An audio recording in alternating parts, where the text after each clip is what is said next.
Hello everyone, स्वागत है आपका हमारे प्यारे से चैनल बहन्स पढ़ाई में। मेरा नाम है शिखा और आज हम करेंगे अपना चैप्टर डाटाबेस मैनेजमेंट सिस्टम, जिसको हम कहते हैं डीबीएमएस। ये थ्योरी है पूरी की पूरी, क्योंकि आपको पेपर में तो लिखनी थ्योरी है ना, और जो प्रैक्टिकल्स होंगे वो आपके स्कूल के लैब में होंगे। ठीक है, सो पेपर में भी ऑलमोस्ट जो थ्योरी है वो ही आएगी। So don't worry about the steps and all, और स्टेप्स आपको वैसे भी याद हो जाएंगे if you do practicals very well, है ना, इन योर स्कूल। सो हम स्टार्ट करेंगे डेटाबेस मैनेजमेंट सिस्टम। अगर आपको कोई भी डाउट है तो आप मुझे इंस्टाग्राम पे फॉलो करके डीएम कर सकते हो, और ये प्यारे प्यारे नोट्स चाहिए यूजफुल से तो आपको टेलीग्राम पे मिल जाएंगे, वहां से आप फ्री में डाउनलोड कर लेना। ठीक है, सो इंस्टाग्राम एंड टेलीग्राम की लिंक दोनों आपको डिस्क्रिप्शन बॉक्स में मिल जाएगी।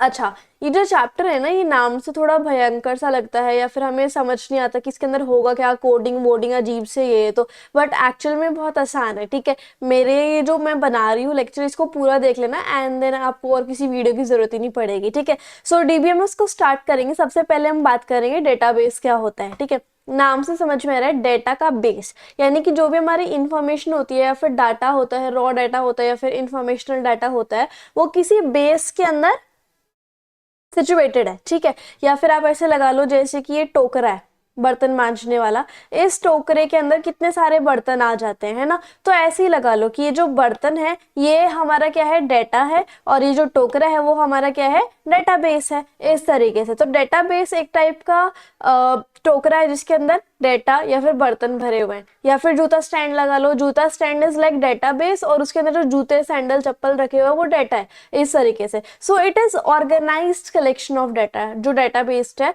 वो जो डाटाबेस है वो एक ऑर्गेनाइज्ड मतलब सटीक तरीके से रखा हुआ डाटा का कलेक्शन है। ठीक है, तो इस तरीके से so database is the collection of the information और the collection of the data. ठीक है, इस तरीके से। अच्छा, वो जो डेटाबेस के अंदर डेटा है उसको संभालना भी तो है। क्या पता कौन सा यूजर किस डेटा को मांगना चाहता है, इस तरीके से, है ना।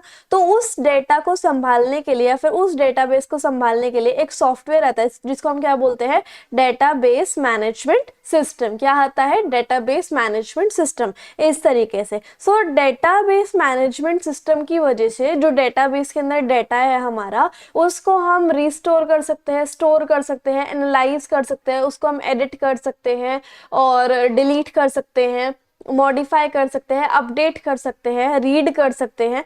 किसकी वजह से, डेटाबेस मैनेजमेंट सिस्टम की वजह से। तो इस तरीके से आप इस छोटे से गोले पे नजर डालो, ये है छोटा सा डी, डी माने डाटा। ठीक है, ये डाटा किसके अंदर स्टोर है, हमारी टोकरी के अंदर, जिसका नाम क्या है, डेटाबेस। अब इस डेटाबेस को संभालने वाला भी तो चाहिए, तो उसको एक संभालने के लिए एक सॉफ्टवेयर होता है जिसको हम क्या बोलते हैं, डेटाबेस मैनेजमेंट सिस्टम।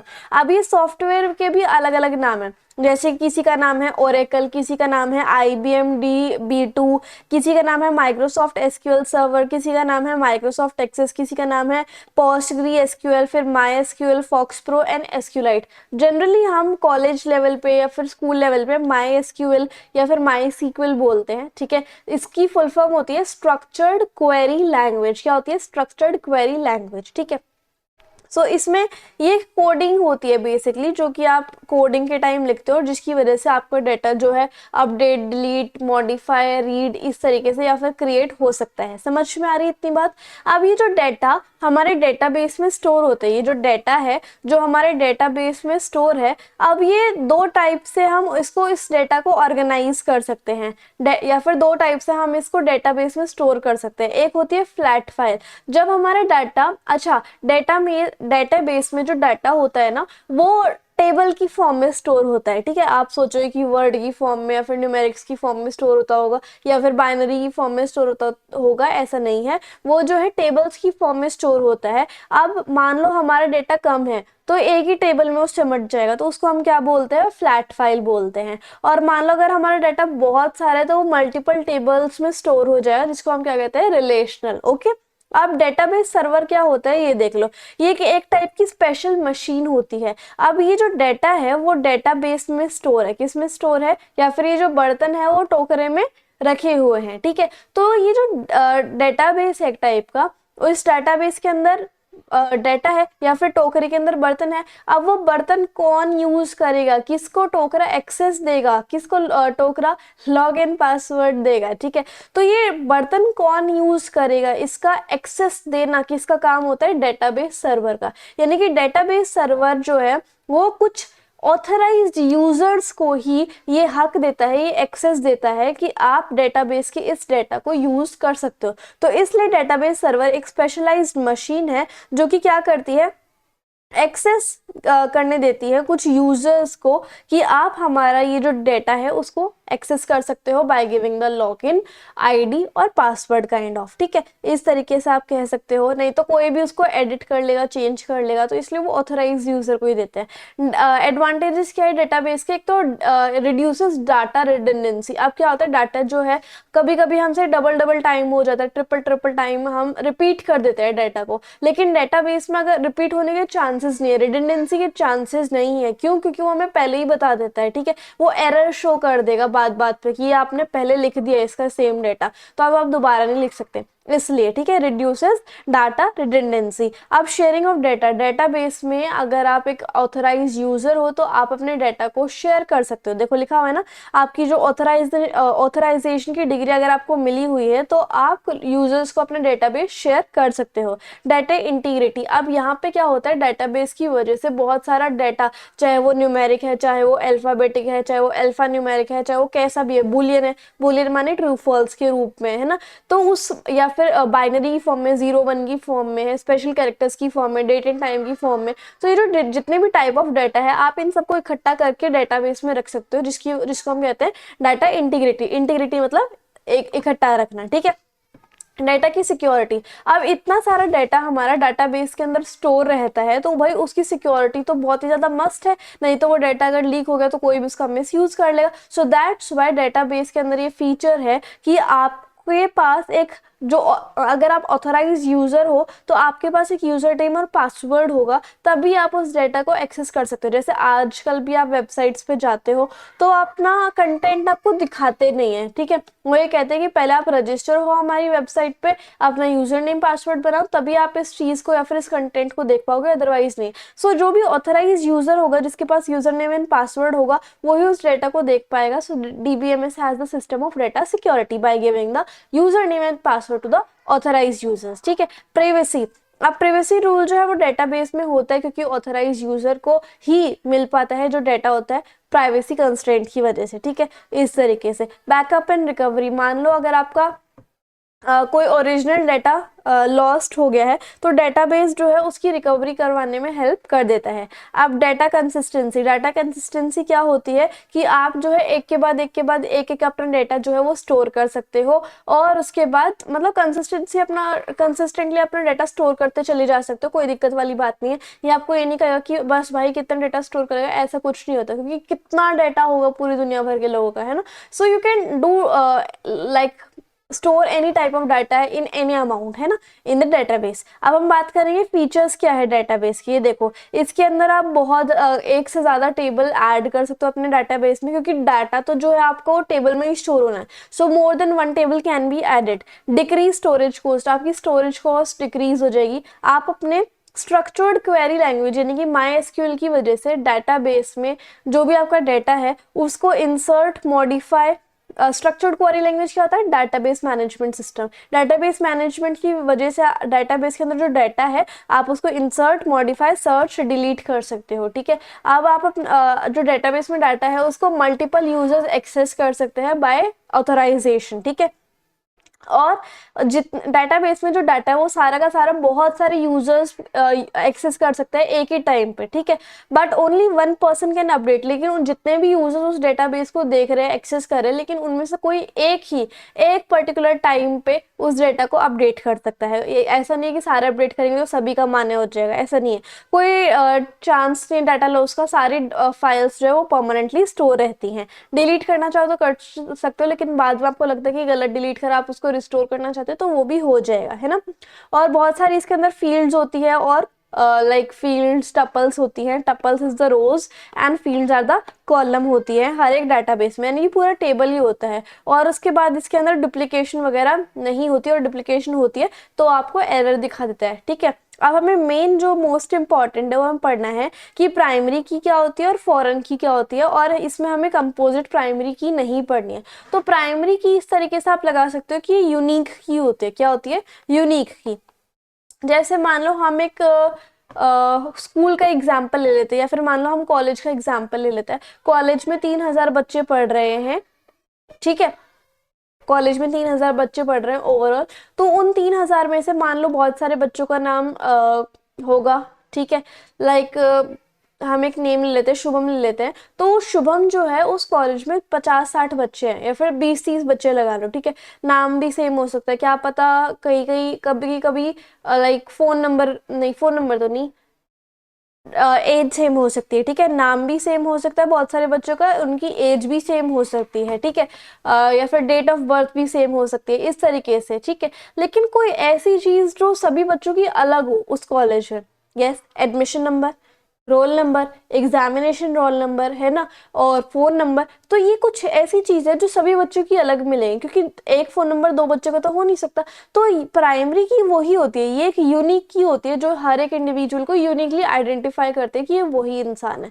जैसे एडमिशन नंबर आप एग्जाम्पल लगा सकते हो। अब हम पढ़ेंगे फॉरेन की क्या होती है। फॉरेन की एक ऐसी की होती है जिसका कनेक्शन प्राइमरी की के रेफरेंस से होता है। जैसे मान लो यहाँ पर आ जाओ इस डायग्राम में, ये डायग्राम जो है इसमें पी के मतलब कि पेरेंट की, यानी कि प्राइमरी की, ठीक है। अब इस पेरेंट के 3 चाइल्ड हैं, ओके। अब यहाँ पर प्राइमरी की मैंने लाइक एडमिशन नंबर कंसिडर कर ली कि एडमिशन नंबर मेरी प्राइमरी की है।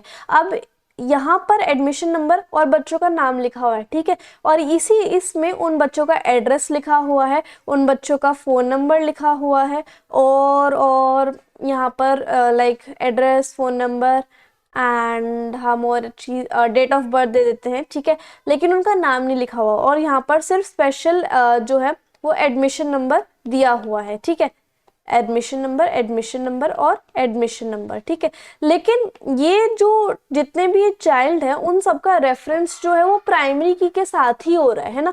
तो यानी कि जो आपका एड्रेस है वो भी प्राइमरी की के रेफरेंस में आ रहा है कि इस एडमिशन नंबर वाले बच्चे का ये एड्रेस है, इस एडमिशन नंबर वाले बच्चे का ये फोन नंबर है, और इस एडमिशन नंबर वाले बच्चे का ये डेट ऑफ बर्थ है। तो यानी कि प्राइमरी की जो मेरी एडमिशन नंबर है उसके साथ कहीं ना कहीं तो ये एड्रेस, फोन नंबर और डेट ऑफ बर्थ रेफरेंस ले ही रहे ना, कि सब कुछ date of birth, phone number और एड्रेस इसी प्राइमरी की के इसी एडमिशन नंबर के रेफरेंस में। तो फॉरेन की वो सारी कीज होती हैं जो कि कनेक्शंस बनाती है विद 2 टेबल्स, 2 टेबल के बीच में कनेक्शन बनाती है। और इसमें क्या होता है, प्राइमरी की का जो है रेफरेंस होता है, सॉरी फॉरेन की का जो है वो रेफरेंस होता है प्राइमरी की के साथ, ठीक है।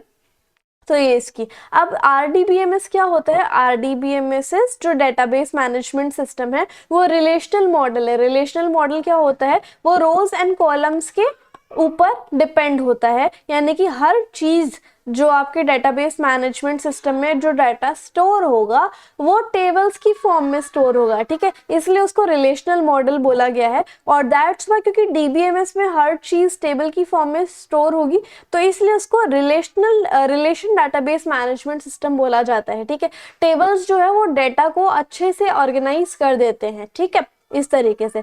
अब डेटाबेस के कौन कौन से ऑब्जेक्ट होते हैं? एक तो टेबल होता है, टेबल के अंदर क्या होती है? रोज होती हैं और कॉलम्स होते हैं, और इसी में हमारा data in rows and columns में अरेंज रहता है, ठीक है।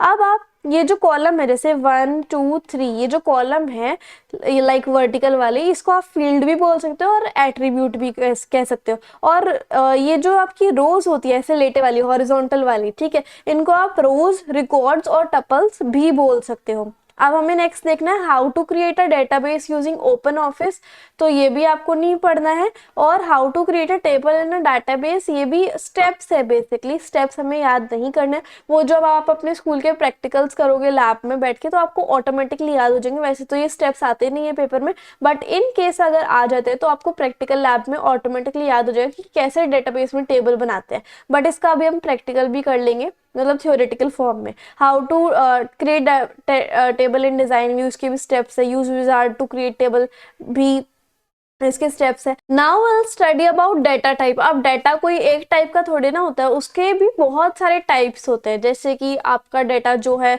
वो अल्फाबेटिकल हो सकता है, यानी कि ABCD, ठीक है। उसमें फिर न्यूमेरिक्स भी आ जाता है, जिसको आप अल्फा न्यूमेरिक बोलते हो, है ना। और लाइक आपका न्यूमेरिकल फॉर्म में भी डाटा हो सकता है, 1 से लेकर अनलिमिटेड काउंटिंग्स तक। बाइनरी टाइप्स में यानी कि 0 1 की फॉर्म में भी हो सकता है, डेट एंड टाइम की फॉर्म में भी, और बहुत सारे वेरिएबल टाइप में भी हो सकता है ना। सो न्यूमेरिक टाइप मतलब कि नंबर। अब यहाँ पर देखो, नंबर में भी बहुत सारी चीजें आ जाती है। जैसे नंबर में बुलियंस आ जाते हैं, बुलियंस यानी कि येस और नो, ठीक है।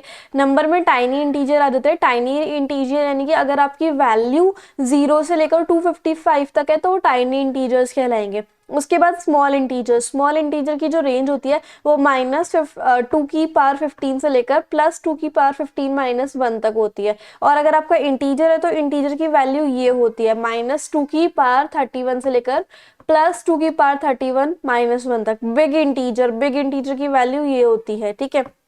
न्यूमेरिक।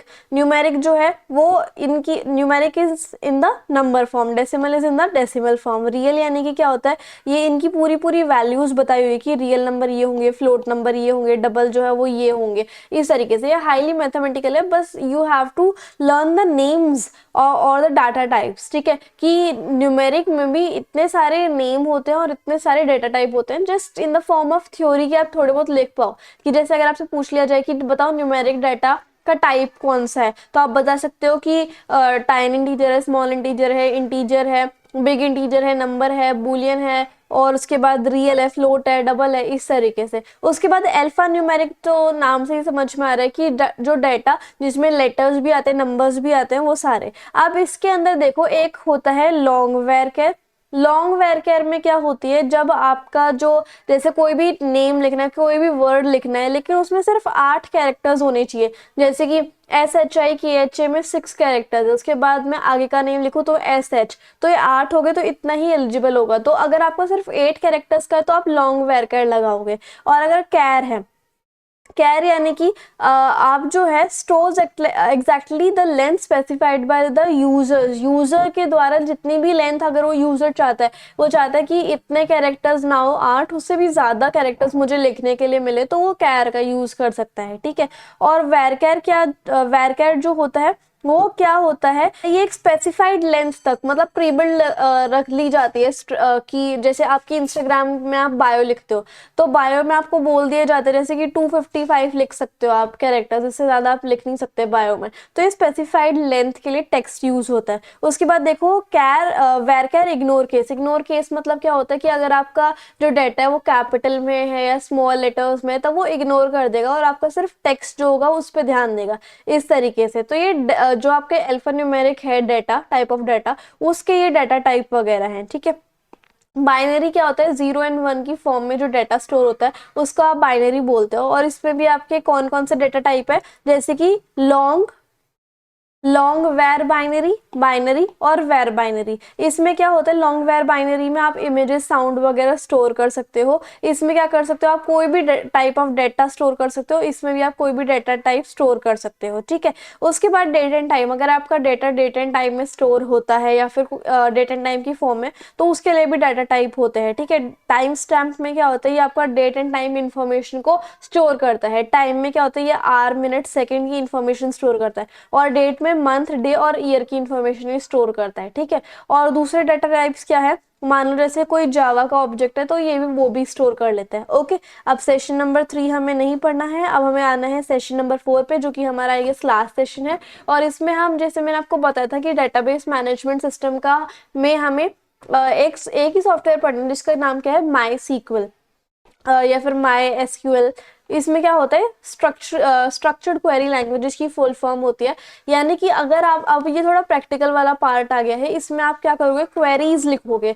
क्वेरीज यानी कि जैसे मान लो आपको एक टेबल बनाना है अपने डेटाबेस में और उसके अंदर डेटा स्टोर करना है, तो आप कैसे वो टेबल बनाओगे, उसके लिए आपको क्या क्वेरी लिखनी पड़ेगी या फिर क्या कोडिंग लैंग्वेज लिखनी पड़ेगी। उस टेबल के अंदर आपको ये रो, ये कॉलम बनाना है, तो आप कैसे लिखोगे। उसके अंदर उस डाटा को सिलेक्ट करना है, एडिट करना है, मॉडिफाई करना है, डिलीट करना है या फिर अपडेट करना है, तो वो सब चीजें आप कैसे करोगे, वो सब हमें यहाँ पर बताया हुआ है, ठीक है। सो डाटाबेस में दो टाइप की लैंग्वेजेस होती हैं, ये भी देख लो ध्यान से। अब कैसी लैंग्वेज होती है, एक तो होती है डीडीएल यानी कि डाटा डेफिनेशन लैंग्वेज, और एक होती है डीएमएल यानी कि डाटा मैनिपुलेशन लैंग्वेज, है ना। अब डीडीएल में क्या होता है, ये टेबल का स्ट्रक्चर को डिफाइन करती है, जैसे कि टेबल कैसे बनेगा, टेबल में अगर कोई गड़बड़ी हो जाए तो अपडेट कैसे होगी, टेबल को ड्रॉप कैसे किया जाए यानी कि डिलीट कैसे करा जाए, ठीक है। तो ये डीडीएल वाली जो लैंग्वेज है वो यूज होगी for the structure of table, ठीक है। और जो डीएमएल वाली लैंग्वेज होगी वो किसके लिए होगी, कि टेबल के अंदर जो डाटा स्टोर है उस डाटा को हम सिलेक्ट कैसे करें, उसको इंसर्ट कैसे करें टेबल के अंदर, उस डाटा को डिलीट कैसे करें, अपडेट कैसे करें, तो उसके लिए डाटा मैनिपुलेशन लैंग्वेज होती है, ठीक है। तो अब बात करते हैं कि डेटाबेस क्वेरी क्या होती है, कि मान लो आपको अपने डेटाबेस पे कुछ भी करना हो XYZ, तो उसके लिए आप कुछ कोडिंग लिखते हो जिसको आप क्या बोलते हो, क्वेरी लिखते हो, ठीक है। अब हम सबसे पहले अपनी स्टेटमेंट स्टार्ट करेंगे, सिलेक्ट स्टेटमेंट। क्या करेंगे हम, सिलेक्ट स्टेटमेंट। लेकिन उससे पहले, इस सिलेक्ट स्टेटमेंट से पहले मैं आपको ये बताना चाहती हूँ, पहले वो वाला प्रैक्टिकल मैं आपको करा दूँ जिसमें हमें पता चल जाए कि भाई सबसे पहले हमें टेबल बनाना कैसे है, उसके अंदर हम डेटा कैसे लिखेंगे, उसके बाद हम इन सारे सिलेक्ट, अपडेट और डिलीट वाले पे आएंगे, ठीक है। ओके, सो अब आप कैसे करोगे, सबसे पहले आपको वो देखने है, क्रिएट अ टेबल, ठीक है। सबसे पहले आपको डेटाबेस में एक टेबल को क्रिएट करना होता है, तभी तो आप उसमें डेटा लिखोगे और तभी तो आप उस डेटा को एडिट, मैनिपुलेट, डिलीट, अपडेट ये सब करोगे, ठीक है। तो अगर आपको डेटाबेस में एक नया टेबल क्रिएट करना है, जो कि सबसे पहला काम होता है, तो उसके लिए एक सिंटैक्स या फिर एक MySQL की क्वेरी या फिर एक कोडिंग लैंग्वेज क्या होती है, उसके लिए आपको लिखना होता है क्रिएट टेबल, लिख दिया। उसके बाद आपको टेबल का नाम लिखना है, टेबल का नाम जो है वो आप कुछ भी रख सकते हो अपनी मर्जी से, है ना। और उसके बाद कॉलम डालोगे, कॉलम 1 लिखोगे कि आपको ये कॉलम चाहिए, उसका डेटा टाइप क्या होगा, data type in the sense वो कैर होगा, वो वैर कैर होगा, या फिर जो भी मतलब अल्फा न्यूमेरिक वाला अगर आपको डालें तो वो होगा। फिर कॉलम 2 उसका डेटा टाइप क्या होगा, और कॉलम 3 उसका डेटा टाइप क्या होगा, फिर ब्रैकेट क्लोज और फिर ये कॉलन, ठीक है। अब जैसे क्वेश्चन देख लो, write a query to create, write a query to create the following table in database, ये आपका क्वेश्चन है। टेबल नेम उन्होंने क्या बोला है कि आपको टेबल नेम लिखना है प्रोडक्ट, क्या नाम रखोगे अपने टेबल का, प्रोडक्ट। और उस टेबल में इन्होंने क्या बोला हुआ है कि एक ये फील्ड बताई हुई है, फील्ड क्या होती थी आपकी, कॉलम। मैंने अभी आपको ऊपर बताया था ना, फील्ड आर द कॉलम, तो ये आप कॉलम लिखना अपने रेफरेंस के लिए। और उन कॉलम का आपको डेटा टाइप भी दिया हुआ है कि हमें कितने कॉलम क्रिएट करने हैं, 1 2 3 4, 4 कॉलम करने हैं, और उनके डेटा टाइप भी आपको बताई हुई है, तो आपको क्या दिक्कत है। अब आपको सिंटैक्स लगाना है जो मैंने ऊपर बताया था, ठीक है। आपको लिखना है क्रिएट, चाहे आप कैपिटल में लिखो या स्मॉल में, कोई दिक्कत नहीं है, क्रिएट टेबल, टेबल का नाम क्या है क्वेश्चन में, प्रोडक्ट, फिर कॉलम स्टार्ट। कॉलम 1 जो है वो क्या था, कॉलम 1 का नेम डाल देते हैं हम, कॉलम 1 का नेम जो है वो प्रोडक्ट नंबर होगा, प्रोडक्ट नंबर, और इसका डेटा टाइप जो है वो इंटीजर होगा, तो आप ऐसे लिख दो इंटीजर, इंट, इन्होंने भी इंट लिखा हुआ है, ठीक है। उसके बाद आपको क्या लिखना है, नेक्स्ट कॉलम, क्या नाम है नेक्स्ट कॉलम का, ये कैपिटल P लिखना है ना, क्योंकि यहाँ पे भी कैपिटल P है। प्रोडक्ट नेम, वैरकैर को हम कैसे लिखते थे, वैरकैर ही लिखते थे आई गेस, हाँ वैरकैर 20, वैरकैर 20। फिर अगेन प्राइस, उसका इंट, कॉमा, क्वांटिटी, ये भी इंट।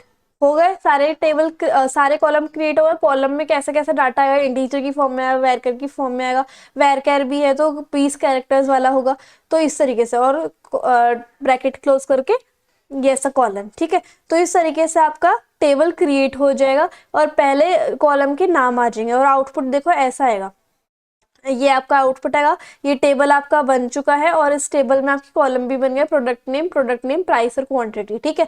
अब आपको आती है इंसर्ट की बारी। इंसर्ट स्टेटमेंट किसके लिए यूज होती है, कि आपको अब अपने टेबल में देखो, ये तो एक ही रो है ना, तो ये कॉलम का नेम वाली है। अब आपको अपने टेबल में और बहुत सारी रोज ऐड करनी है, तो उसके लिए आपको इंसर्ट का ही यूज करना पड़ेगा, कोई भी चीज इंसर्ट करनी तो इंसर्ट लाइक वर्ड यूज करोगे। तो आप कैसे इसका सिंटैक्स लिखोगे, इंसर्ट इनटू, ठीक है, या फिर आप ये वाली ले लो, इंसर्ट इनटू आपने लिखा क्या, टेबल का नाम क्या आपका, प्रोडक्ट, ठीक है, और वैल्यूज आप डालोगे। वैल्यूज कैसे डालोगे, जो भी आपकी वैल्यू होगी उस रो में वो डालोगे, value 1 comma value 2 comma value 3 और उसके बाद कॉलन, ठीक है। अब जैसे आपके पास ये आया है, लाइक हमारे पास एक क्वेश्चन आया है, write a query to add a new row with the following details. अब आपका टेबल बन चुका है जो आपने ऊपर बनाया था, अब आपको एक न्यू रो ऐड करनी है जिसके अंदर, उस रो के अंदर क्या आएगा, 72।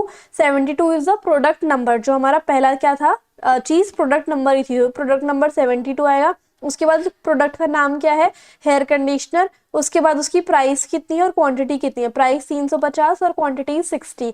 तो आपको रो ऐड करनी है, ऐड अ रो, तो ऐड अ रो के लिए क्या आप लिखोगे, इंसर्ट इनटू, ठीक है, इंसर्ट इनटू, और उसके बाद टेबल का नाम क्या है, प्रोडक्ट, जैसे कि मैंने अभी आपको ऊपर सिंटैक्स में बताया था, इंसर्ट इनटू टेबल का नेम इज प्रोडक्ट। उसके बाद उस प्रोडक्ट के अंदर आपकी वैल्यूज क्या होनी चाहिए, वो आपने लिख दिया वैल्यूज, ठीक है। ये ज्यादा बड़ा है तो हम शॉर्टकट में चलेंगे, और वैल्यूज जो आपकी यहाँ पर ऑलरेडी गिवन है, जैसे कि 72 कॉमा हेयर कंडीशनर, यहाँ पर ये डबल इन्वर्टेड कॉमास लगे हुए थे तो उन्होंने भी ऐसे ही डाल दिए, ठीक है, और 350 एंड 60 जैसा सेम था वो वैसे ही अपने यहाँ लिख दिया। तो आपका आउटपुट क्या आएगा कि ये वाला तो पहले आपको ऑलरेडी था ही था, लेकिन बाद में आपका ये 72 वाला आ गया ऑलमोस्ट। अब आप कहोगे हमने इनके लिए तो लिखा ही नहीं, तो उनके लिए भी आप लिख सकते हो, उसमें कोई दिक्कत वाली बात नहीं है, ठीक है।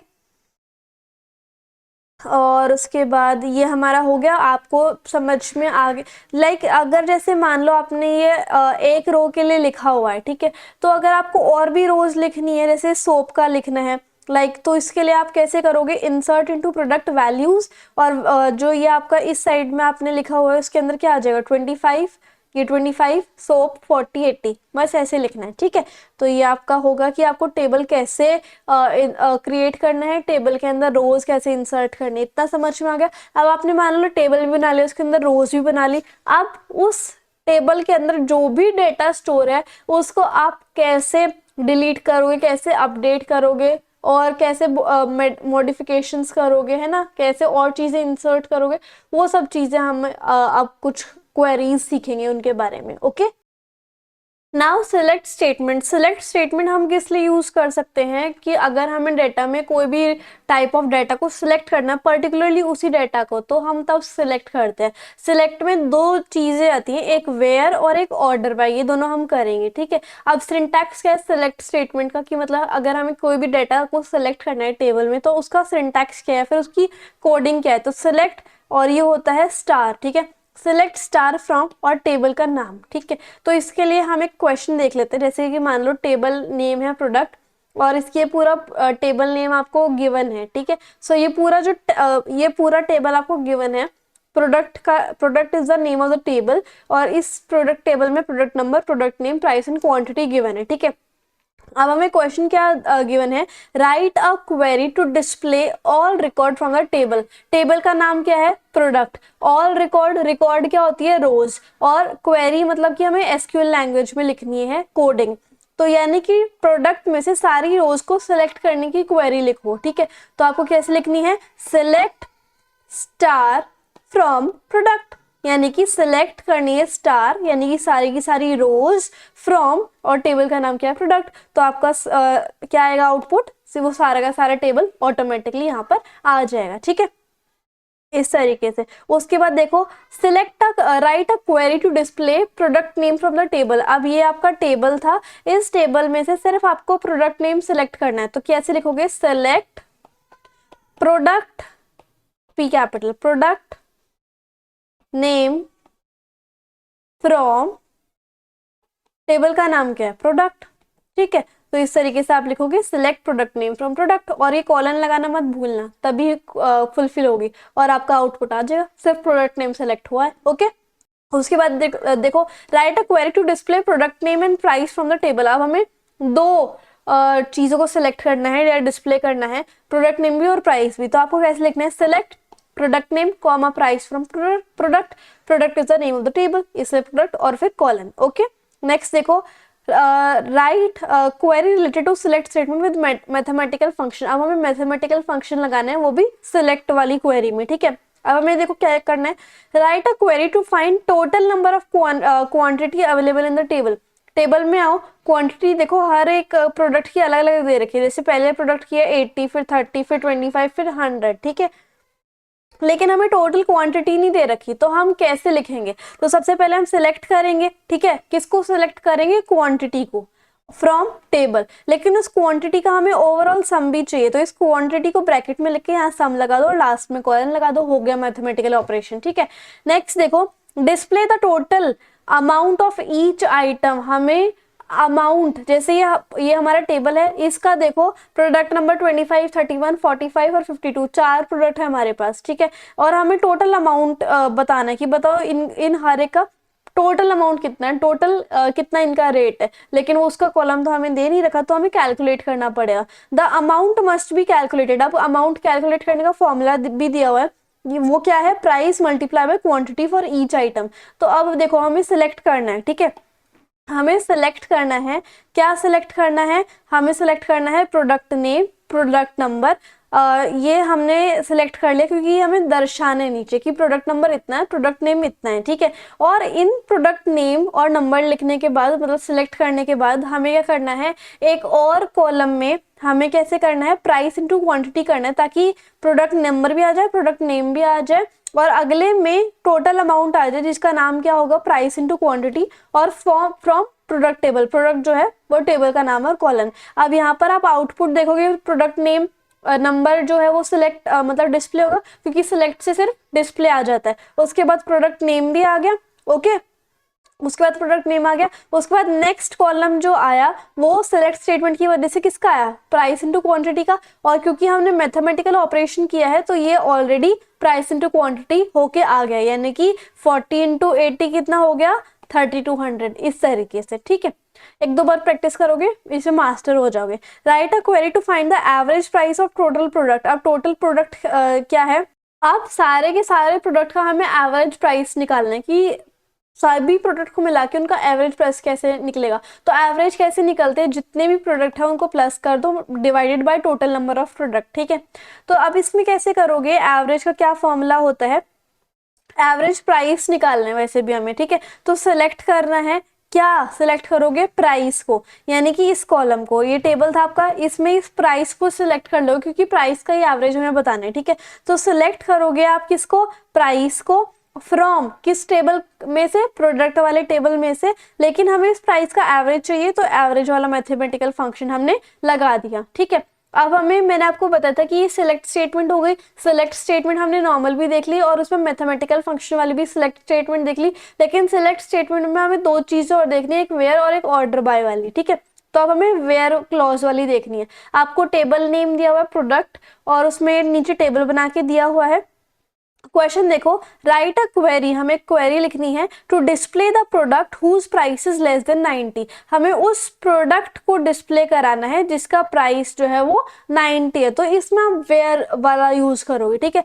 तो आप कैसे करोगे कि हमें सारी रोज को सिलेक्ट करना है, सिलेक्ट रोज, ठीक है, रोज, सारी रोज को सिलेक्ट करने के लिए आप स्टार का यूज करोगे। फ्रॉम प्रोडक्ट, प्रोडक्ट यानी कि टेबल, आप टेबल जिसका नाम प्रोडक्ट है उसमें से हर चीज को सिलेक्ट कर रहे हो, वेयर प्राइस जो है वो लेस देन 90 है, क्योंकि हमारे क्वेश्चन ने यही बोला है कि उस रो को या फिर उस प्रोडक्ट को डिस्प्ले करो जिसका प्राइस जो है वो 90 से कम है, तो इसलिए आप ये लेस देन 90 सिलेक्ट कर रहे हो। तो देखो सिर्फ आउटपुट में उन्हीं प्रोडक्ट का जिक्र हुआ जिसका प्राइस 90 से कम है, बाकी का 90 से ज्यादा था तो वो दो प्रोडक्ट आए ही नहीं, ठीक है। अब नेक्स्ट देखो, write a query to find the total amount of shampoo product. तो इसमें आपको देखना है कि जो शैम्पू वाला प्रोडक्ट है, ये इसमें आ जाता है, ये जो शैम्पू वाला प्रोडक्ट है इसमें हमें क्या बताना है कि इसका टोटल अमाउंट कितना है, और अमाउंट हम कैसे लिखेंगे, प्राइस इनटू क्वांटिटी करके, ठीक है। तो इसमें देखो सिलेक्ट करना है हमें प्राइस इनटू क्वांटिटी, ठीक है, और कहाँ से, प्रोडक्ट वाले टेबल से, कहाँ से, प्रोडक्ट वाले टेबल से, जहां पर where product name is equals to shampoo. ये बोल रहा है कि प्रोडक्ट वाले टेबल में जहां पर प्रोडक्ट नेम शैम्पू लिखा हुआ है उसकी बस प्राइस इनटू क्वांटिटी कर दो, हमारा आउटपुट आ जाएगा 6250, यानी कि 60 to 50, ओके। तो ये आपका आ जाएगा, सिंपल सा है। और ये वेयर वाले हो ही गए हमारे ऑलमोस्ट। अब हम ऑर्डर बाय वाले भी कर लेते हैं, और बाकी आपको ये टेलीग्राम पे मिल ही जाएंगे। आप एडिशनल क्वेश्चन भी प्रैक्टिस कर सकते हो, ठीक है। इसी में से जो मैंने नहीं कराए हैं वो आप प्रैक्टिस कर सकते हो। तो कराए नहीं इन द सेंस, मतलब वेयर बाय की ही 3-4 है टोटल में, तो उसमें मैंने 2 करा दिया आपको समझाने के लिए। 2 आप टेलीग्राम पर देख सकते हो, ठीक है। Query related to select statement with order by वाला देखो। अब प्रोडक्ट नेम वो, टेबल नेम वही है, प्रोडक्ट और टेबल भी पूरा वही है। अब क्वेश्चन देखो क्या आएगा, write a query to display list of product name in alphabetical order. ये जो प्रोडक्ट नेम है आप चाहते हो कि ये सारे प्रोडक्ट के नेम इस तरीके से अरेंज हो जाए कि ये अल्फाबेटिकल ऑर्डर में आ जाए। अभी एक टाइप का ऑर्डर दे रहे हैं ना, तो फिर मैं क्या करूंगी, सिलेक्ट स्टार की सिलेक्ट करो सारी रोज को किस टेबल नेम से, प्रोडक्ट से, और मेरा ऑर्डर है कि ये जो प्रोडक्ट नेम है वो असेंडिंग ऑर्डर में आ जाए, यानी कि ASC माने असेंडिंग। तो इस तरीके से, ठीक है। और एक और देखो, अब आप चाहते हो कि जो प्राइस, अब आप चाहते हो कि जो लिस्ट ऑफ प्राइस है वो असेंडिंग ऑर्डर में आ जाए। ये देखो, ये जो प्राइस है वो भी असेंडिंग ऑर्डर में आ जाए। तो आप कैसे करोगे, सिलेक्ट स्टार, यानी कि आप सारी रोज को, सारे कॉलम को सिलेक्ट कर रहे हो, टेबल का नाम जिसका नाम प्रोडक्ट है, और मैं ऑर्डर दे रही हूँ कि ये जो प्राइस है, कि ये जो प्राइस है वो सारा असेंडिंग ऑर्डर में आ जाए। तो ASC और फिर कॉलन हो जाएगा आपका काम। तो ये सारा देखो अब इस फॉर्म में आ जाएगा, प्राइस असेंडिंग ऑर्डर की फॉर्म में आ जाएगा, ठीक है। Only price. अब यहाँ पर डिसेंडिंग ऑर्डर में तो DECS लगा दोगे आप, ओके। अब हमें बात करनी है अपडेट स्टेटमेंट की, कि मान लो आपका डेटा ऑलरेडी स्टोर है टेबल में, लेकिन आप जो है अपडेट करना चाहते हो अपने डेटा को, कुछ गलती हो गई तो आप उसको मॉडिफाई, गलती नहीं मतलब कि आप जो है दोबारा से उसको रिकरेक्ट करना चाहते हो, या फिर कुछ नई चीज़ ऐड हुई है तो उसको आप ठीक करना चाहते हो। तो यहाँ पर अब आपका टेबल नेम वही है, प्रोडक्ट, और ये भी टेबल वही है। Write a query to update the price of shampoo in the product table. अब यहाँ पर देखो, प्राइस ऑफ शैम्पू हमें अपडेट करना है, ठीक है, वो भी प्रोडक्ट वाले टेबल में। तो पहले था 250, लेकिन हमें क्या करना है, 300 प्राइस करना है 1% के लिए मान लो। तो हम कौन सी स्टेटमेंट का यूज करेंगे, अपडेट, ठीक है। अपडेट कहाँ पर अपडेट करना है, किस टेबल में, प्रोडक्ट नेम, प्रोडक्ट वाले टेबल में अपडेट प्रोडक्ट। और आपका प्राइस क्या था पहले, उसमें आप लिखोगे सेट प्राइस, प्राइस मुझे सेट करना है 300 is equal to 300, where price is equal to 250, कि जहां पर पहले प्राइस 250 था वहां पर अब मुझे 300 करना है, और मैंने अपडेट स्टेटमेंट लगा दी और टेबल का नाम मैंने लिख दिया, ठीक है। तो इस तरीके से आप अपडेट को यूज कर सकते हो। और यहाँ पर देखो, write a query to update the quantity of powder in the product table, कि आपको पाउडर की क्वांटिटी चेंज करनी है। मान लो मुझे 50 रखनी है, ठीक है, तो मैं क्या करूंगी, अपडेट, और उसके बाद टेबल का नाम क्या है, product, update product, set quantity. अब मुझे क्वांटिटी को सेट करना है, set quantity is equal to 50, where quantity is equals to 30, इस तरीके से। उसके बाद column, where quantity is equal to 30 भी आप कर सकते हो, या फिर हाँ, where quantity is equal to 30 भी आप कर सकते हो, या फिर where product name is equal to powder, जहां पर पाउडर लिखा हुआ है वहां पर भी आप लिख सकते हो, ठीक है। दोनों टाइप से हो सकती है, कि update product set quantity is equals to 50 where quantity is equals to 30, कि जहां पर क्वांटिटी 30 थी वहां पर अब 50 कर दो, ठीक है। या फिर आप ऐसे भी लिख सकते हो, update product set quantity is equals to 50 जहां पर पाउडर लिखा हुआ है, इस तरीके से, ओके। तो ये आपका हो जाएगा। अब उसके बाद क्रिएट टेबल वाली मैंने आपको बताई दी, और इंसर्ट टेबल कैसे करते हैं वो भी मैंने आपको बताई दिया। तो आई होप आपको मेरे समझाने का तरीका और वीडियो काफ़ी अच्छी लगी होगी। DBMS आपको अच्छे से समझ में आ गया होगा। इंस्टाग्राम एंड टेलीग्राम पे ज़रूर फॉलो कर लेना। So if you like the video and the explanation then please you like, share, comment and subscribe the channel. Thank you so much.